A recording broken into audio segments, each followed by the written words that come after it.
2.5 millones de años luz es la distancia a la galaxia de Andrómeda. Este es el objeto celeste más lejano que se puede ver a simple vista.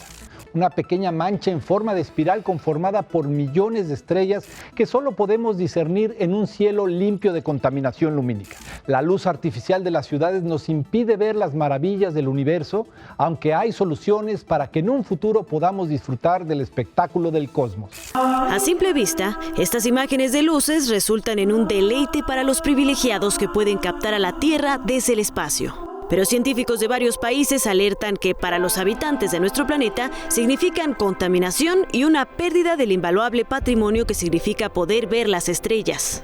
El uso de manera indiscriminada de la iluminación en las ciudades pues ha perturbado al medio ambiente. Los animales, los insectos y las plantas que tienen ciclos nocturnos se han visto seriamente afectados. En el caso del ser humano también puede tener problemas de consecuencias a largo plazo.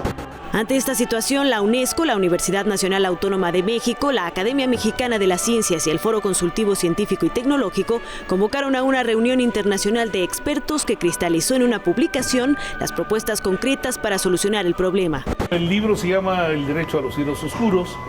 Planteó desde diferentes perspectivas el derecho que tienen todas las culturas en el mundo de tener cielos oscuros y el poder visualizar el cielo sin la contaminación lumínica que producen las grandes ciudades es muy importante para que nuestros jóvenes pues se den cuenta de la riqueza cultural que tenemos gracias al estudio que ha habido a lo largo de toda la historia de la humanidad del cielo. La intención es que la luminaria pública tenga un mejor uso para beneficio científico, cultural, natural, pero también económico.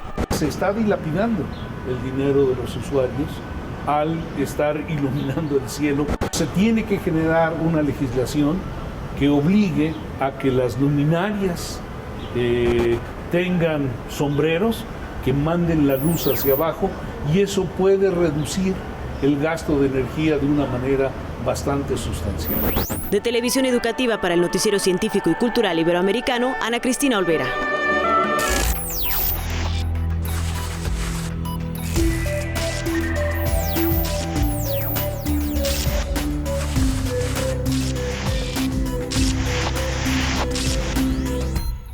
Hola, ¿qué tal? Soy Iván Carrillo. Yo soy Ana Cristina Olvera y esto es En Paralelo. Es una lástima, pero hay niños que ya no conocen lo que es un cielo estrellado. El privilegio de las noches oscuras pues ha sido quitado por las ciudades. Así es, Iván. Sin embargo, se está tratando de revertir esta situación. Por ejemplo, la UNESCO pues considera ya los cielos oscuros como un derecho que se debe de preservar para los seres humanos. Es un fenómeno de lo más sencillo. Lanzamos luz al cielo, las luminarias en la calle, las casas, las fábricas, iluminan el cielo y la atmósfera, los gases de la atmósfera nos la regresan, haciendo una capa blanquecina, privándonos de la oscuridad del cielo. Sí, Iván, y estos espectáculos de luces que se pueden apreciar, por ejemplo, desde la Estación Espacial Internacional, son muy impresionantes en las ciudades. Sin embargo, pues a los que habitamos en estas ciudades, pues nos hacen perdernos de un gran espectáculo de la naturaleza que está allá afuera. Afortunadamente hay investigadores como José Franco y muchos otros que están tratando de luchar para que esta situación se revierta. Ciertamente el doctor Pepe Franco ha sido uno de los líderes encabezando este movimiento en México. El observatorio en San Pedro Mártir es uno de los paraísos nocturnos del mundo, se encuentra en Baja California.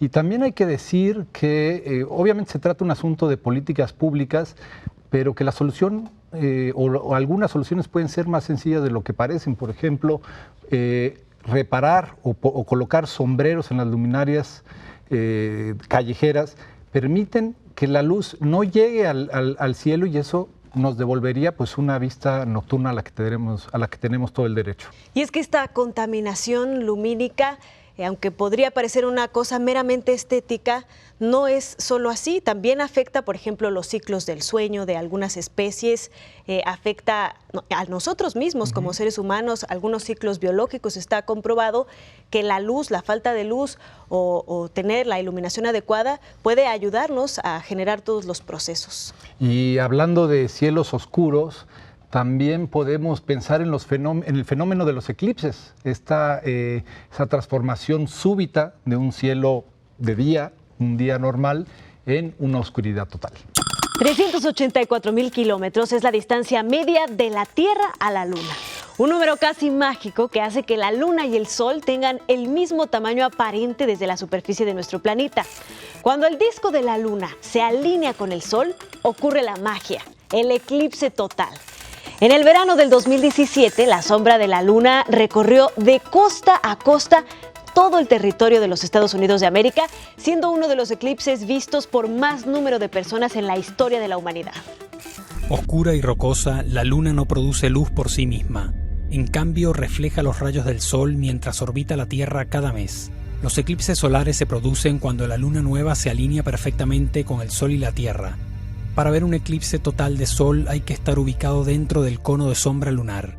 Este es el área donde la sombra total de la Luna, conocida como umbra, alcanza la superficie de la Tierra. Mientras la Luna se mueve delante del Sol, el día se convierte en noche por unos instantes. Fuera de la sombra total, en la zona de penumbra, la Luna no cubre por completo el disco solar, produciéndose un eclipse parcial. El 21 de agosto de 2017, Estados Unidos experimentará un eclipse total de costa a costa por primera vez en casi un siglo. Los espectadores podrán ver la sombra de la Luna de unos 113 kilómetros desde Oregón en el oeste a Carolina del Sur en el este, en el transcurso de 2 horas y con 2 minutos de oscuridad a lo largo de 14 estados. Será el único lugar del planeta donde se podrá ver el eclipse total. Un eclipse parcial será visible en Canadá y partes del norte de Europa Occidental. Naves espaciales, aviones de la NASA, globos estratosféricos y astronautas a bordo de la Estación Espacial Internacional capturarán imágenes para registrar el raro evento celestial. Un eclipse total de Sol sucede cuando la Luna se interpone entre la Tierra y el Sol y la sombra de la Luna se proyecta sobre la Tierra. Y es en esta zona donde en medio del día se puede hacer de noche completamente por unos instantes. Y es maravilloso observar un eclipse de Sol. Yo he tenido la oportunidad y no es un espectáculo, uno que se da fácilmente, se da cada determinado tiempo y además cuando se da solo una franja de la Tierra puede tener el privilegio de esta observación porque tiene que estar alineada la Tierra, obviamente el observador, la Luna y el Sol. Y hay otra franja un poco más extensa que puede ver un eclipse parcial de Sol, es decir, mientras más cercanos se encuentren a la franja donde se observa el eclipse total, se ve un poco más del Sol cubierto y mientras más alejado, pues se va viendo cada vez menos. Obviamente el fenómeno de eclipse sucede en apariencia, la Luna y el Sol son del mismo tamaño, pero es solo un tamaño aparente. Obviamente la Luna es mucho menor, pero la alineación que ocurre desde el observador que está en la Tierra hace que estos dos objetos celestes pues parezcan del mismo tamaño y se cubren el uno al otro. Afortunadamente tenemos todas las herramientas y datos para poder predecir los eclipses cada vez que van a pasar, en dónde se van a ver y disfrutar del espectáculo, como el último que se observó incluso desde la estación espacial, desde aviones, desde todos lados. El de 2017 en los Estados Unidos, un espectáculo inolvidable. Así es, este eclipse que recorrió de costa a costa los Estados Unidos, una distancia que se asemeja mucho también a otra línea muy emblemática, que es la línea fronteriza entre México y los Estados Unidos. 3.169 kilómetros es la longitud de la frontera que separa el territorio de México con los Estados Unidos. Frontera que quieren proteger en su totalidad con un muro. Un proyecto que se inició en 1994 con la administración de Bill Clinton y que el actual presidente de los Estados Unidos, Donald Trump, quiere completar. Los habitantes de la frontera han tenido una iniciativa artística en los 2 kilómetros más occidentales de la misma, el tramo que linda con Tijuana. Este es el mural de la Hermandad, que mide 2 kilómetros lineales y aspira al récord Guinness. El lienzo escogido son los muchos y diversos tipos de bardas que separan a la ciudad mexicana de Tijuana con Estados Unidos, y los autores, los mismos habitantes de la frontera. Ahorita a la fecha llevamos 7 meses trabajando, han sido más de 2,000 personas que han colaborado con nosotros, fotográficamente documentadas, y se ha ido pues trabajando cada fin de semana, era sábados y domingos por esos 7 meses. Jóvenes, adultos y niños por igual han sido parte del proyecto, que ha seguido creciendo por el interés de otras ciudades fronterizas de contar con este espacio de arte. La gente se fue uniendo y algunas de las ciudades fronterizas de todo el norte del país me estuvieron hablando y comunicándose conmigo, artistas y promotores, asociaciones, para hacer este proyecto en otras garitas, ¿no? de la frontera. La barda en Tijuana, una de las fronteras más transitadas del mundo, empezó a ser construida en 1994 bajo el gobierno del demócrata Bill Clinton y fue ampliada tras los atentados de 2001 en Estados Unidos. Y sin quererlo, también se convirtió en un lugar para que profesionales y aficionados puedan expresar su arte. La intención del presidente de los Estados Unidos, Donald Trump, de construir un muro que divida el territorio estadounidense del mexicano es, por decirlo menos, bárbara, controversial, inhumana y pues fuera de toda concordancia con los tiempos, ¿no, Ana Cristina? Sí, completamente fuera de contexto. Imagínate, solo para hacernos una idea, con alrededor de 3,000 kilómetros que se tienen que cubrir con esta barda, pues es natural pensar que el territorio no es igual en todos lados. Hay montañas, hay desiertos, hay ríos, hay una cantidad de ecosistemas bastante diversos que hay que cruzar. Sí, porque más allá del problema de derechos humanos que implica, por supuesto estás señalando un asunto ambiental muy delicado. Por ejemplo, el cauce de los ríos que cruzan esta frontera, pues tiende a transformarse, mientras que un muro pues está fijo. Es decir, estaríamos creando una barrera contra una arteria hídrica importantísima. Y no solo los ríos, Iván, también hay muchas especies que migran de un país a otro, como es natural para los animales. No existen fronteras, ellos simplemente buscan el mejor lugar donde poder llevar a cabo sus diferentes ciclos de vida. Por ejemplo, el jaguar. Se sabe que en caso de construirse este muro, el jaguar no cruzaría más a los Estados Unidos. Este país estaría perdiendo la presencia del jaguar. Así que implicaciones ambientales en la construcción del muro de Donald Trump. Vamos a una pausa.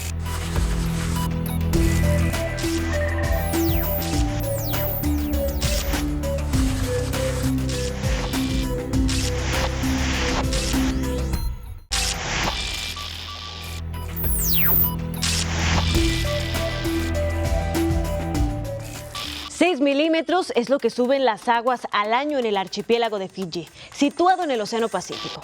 La causa, el calentamiento global, el cual produce un derretimiento de las grandes masas de agua congeladas que están en las zonas polares.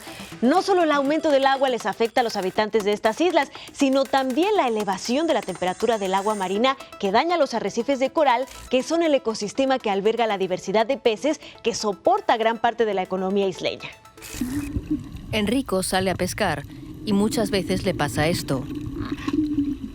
Las redes están vacías.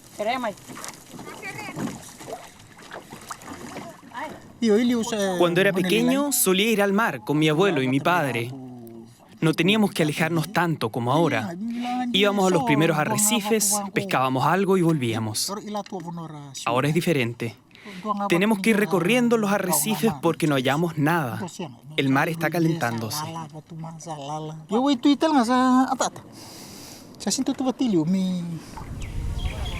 Aquí en el bajío de la costa de Vanua Levu, la segunda mayor isla de Fiji, la vida desaparece paulatinamente. Las crecientes temperaturas del océano están acabando con los arrecifes y con ellos también con los peces. El cambio climático afecta también a Bunisavisavi, el poblado de Enrico. El nivel del mar sube 6 milímetros por año. El agua salada deja suelo infértil y corroe los cimientos de las casas.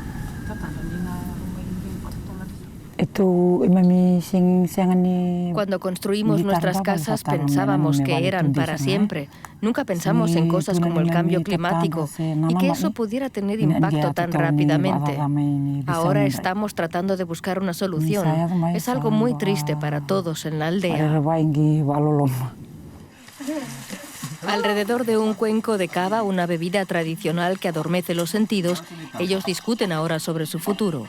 Unos cientos de metros más arriba, en las colinas, habría espacio suficiente para reubicar todo el pueblo, pero la mayoría de los habitantes se niega a irse. Para ellos, la tierra que habitan es sagrada. Estas son las piedras que aman. Marcan el hogar original del primer líder que gobernó toda la isla y grandes zonas del este de Fiji hace unos 200 años. También él se vio forzado a irse, aunque envió a los ancestros de los aldeanos a vigilar. Su sucesor vive ahora en otra isla, pero los pobladores siguen aferrándose a la tradición.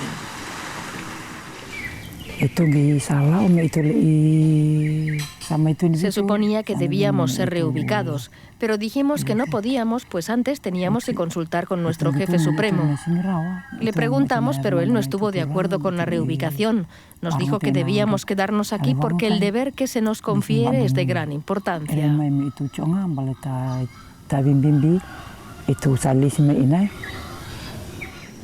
Y sin embargo, el aumento del nivel del mar no les dejará otra opción que abandonar este lugar sagrado. Para los habitantes de Bunisabi-Sabi, el cambio climático es más que una amenaza abstracta. Es algo real para lo que necesitan respuestas reales antes de que su hogar desaparezca para siempre. Y en las zonas polares de nuestro planeta existen grandes porciones de agua congelada, compuestas por glaciares, por icebergs y también por hielo continental.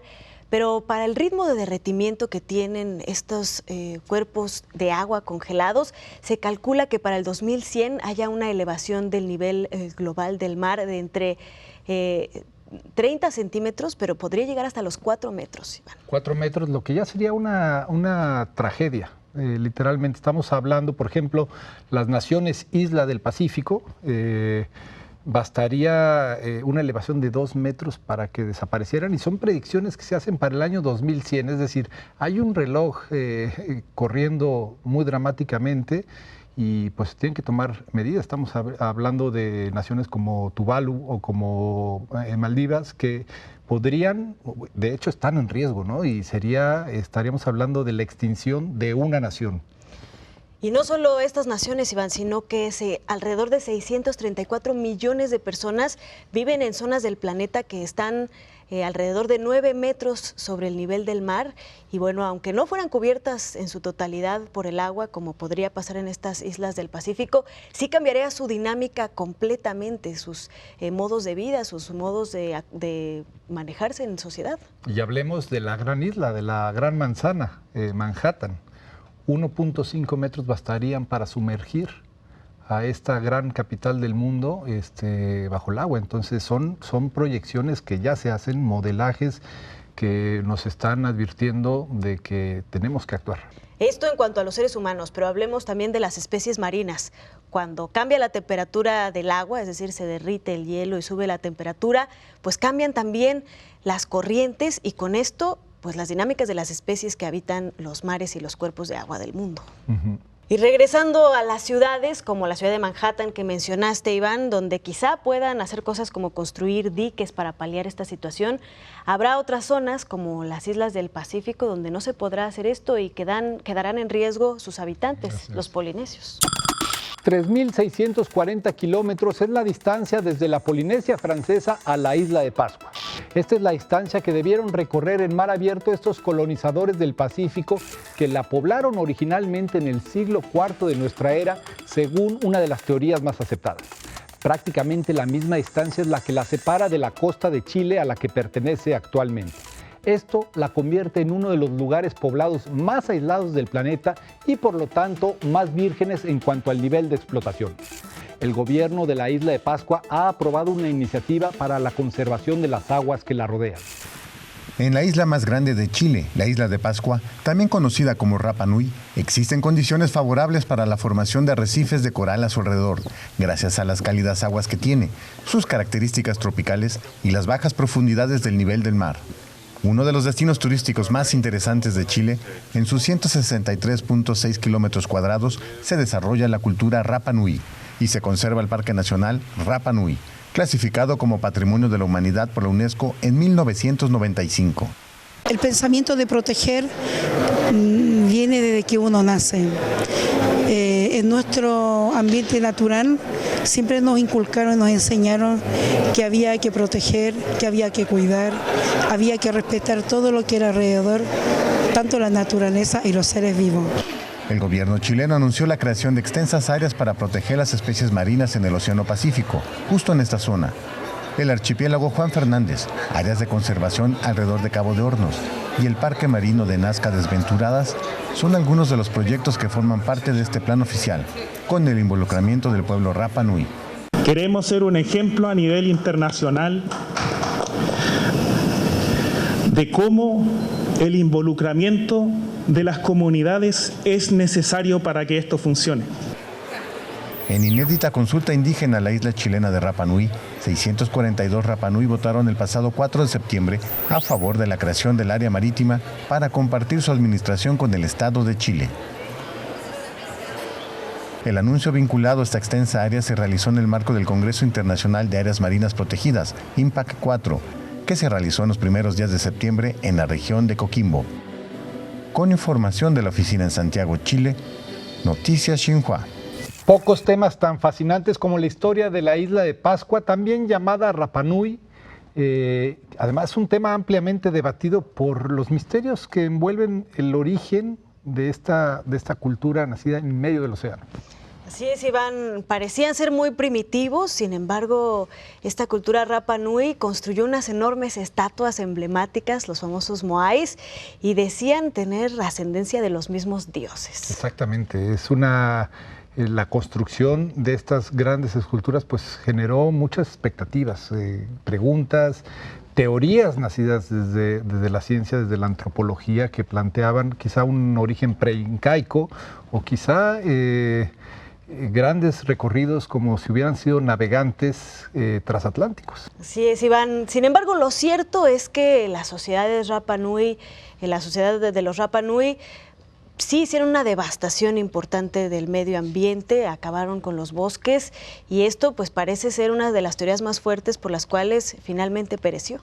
Y viene a ser también una gran lección de lo que puede suceder cuando una sociedad que se considera próspera, que se sabe que tuvieron un punto climático en su civilización, pues de pronto agotan sus recursos naturales y en ese aislamiento simplemente se condenan a la extinción.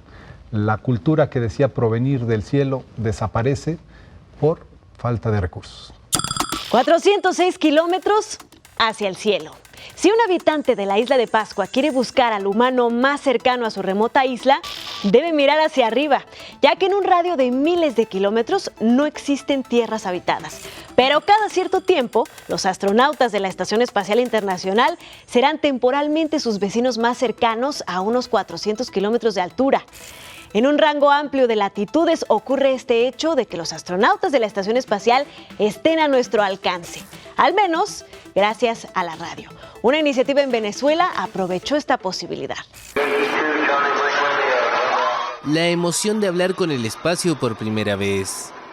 Una decena de niños venezolanos se comunicó con la Estación Espacial Internacional, donde el astronauta puertorriqueño Joseph Acaba respondió preguntas como qué comía o si hay un protocolo ante un encuentro con extraterrestres. No hay nada más inalcanzable que una estación espacial o una nave espacial. Bueno, durante 8 minutos la tuvimos aquí en San Cristóbal con un contacto directo en los cuales los niños fueron los protagonistas. Felices por haber podido realizar este proyecto, que nuestros niños lo vivieran y que nuestros niños empiecen a soñar o sigan soñando de aquí en adelante. La iniciativa busca incentivar el estudio de matemáticas y tecnología. Los organizadores lograron conectarse mediante un programa de radio amateur de la NASA en alianza con la Liga Mundial de Radioaficionados.